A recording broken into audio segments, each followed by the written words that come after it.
Welcome to Engraved Echoes, where the unexplained becomes unforgettable. August 20th, 1966. Morro do Vintém, a hill outside Rio de Janeiro, Brazil. Two teenagers are flying kites on this isolated hill. They notice something strange in the tall grass. Something that shouldn't be there. Something impossible.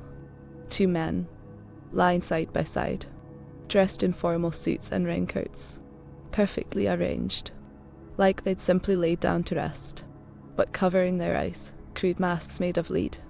Homemade. Deliberate. Why would anyone wear these? Beside them, an empty water bottle. No signs of struggle.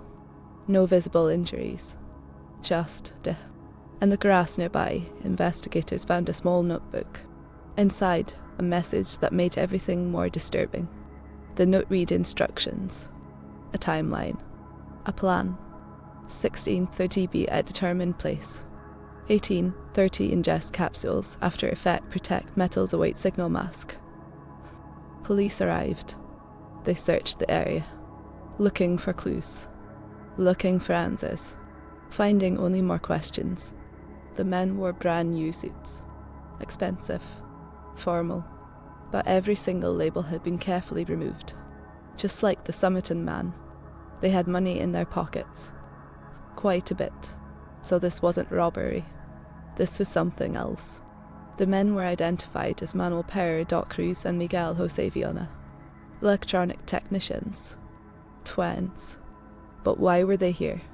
They worked together repairing televisions and radios. Normal lives. Normal jobs. Nothing suggested what would happen on that hill. On August 17th, 3 days before their bodies were found, they visited a local bar, purchased the water bottle and raincoats. Witnesses saw them board a bus heading toward Morro do Vintém. They seemed calm, determined. They knew where they were going.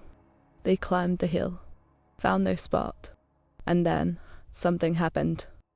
Something that killed them both. The autopsy should have revealed everything. Cause of death, what killed them, how they died. But here's where it gets stranger. The internal organs had decomposed too quickly. After only 3 days. The autopsy was inconclusive. Toxicology tests were attempted, searching for poison, drugs, anything that could explain sudden death. But the samples were too degraded. No cause of death could be determined. No poison identified. No explanation found. Just two dead men in lead masks. Then witnesses came forward. On August 17th, the night the men likely died, multiple people reported seeing strange orange lights in the sky. Glowing orbs. Moving information. Hovering over Morro do Vintém, exactly where the bodies would be found. A woman reported watching the lights for hours. They weren't planes. They weren't stars. They moved with purpose. With intelligence. Why lead masks? Lead blocks radiation. Electromagnetic fields. Was this protection? Or part of some ritual? The men were electronics experts. They understood radio frequencies.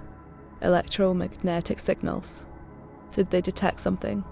Their notebook contained technical notes. Frequencies. Measurements. Like they were preparing for an experiment. Or contact.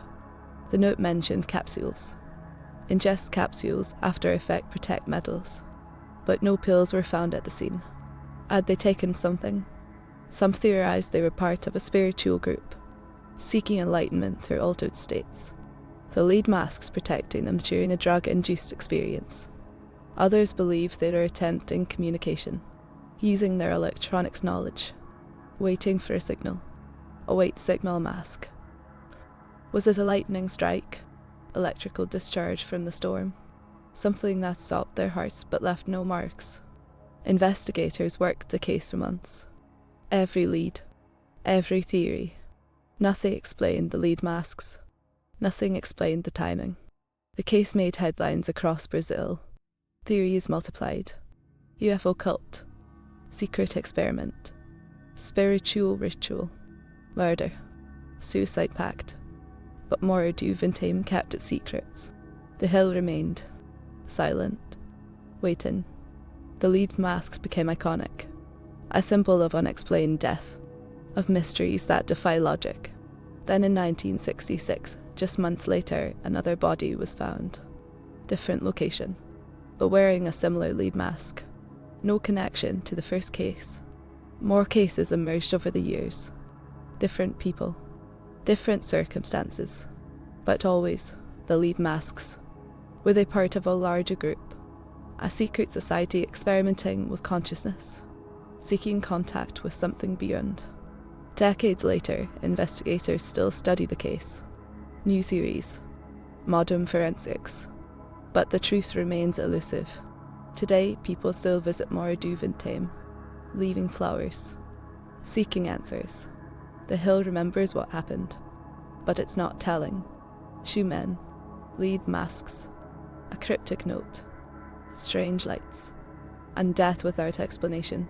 Were they protecting themselves, or preparing themselves for what came next? The note said await signal.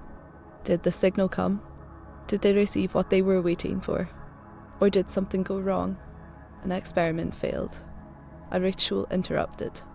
A contact that turned deadly. Witnesses still report strange lights over those hills. Still see things they can't explain. The phenomenon didn't end in 1966. The evidence sits in storage. The masks, the notebook, the raincoats, waiting for someone to solve what happened. How many others climbed those hills seeking the same thing? How many never came back? The lead masks case. Brazil's most disturbing unsolved mystery. A death without cause. A purpose without explanation. Did they find what they were looking for? Or did it find them? Some mysteries are never meant to be solved. Some truths are too strange to accept. This was the lead masks case.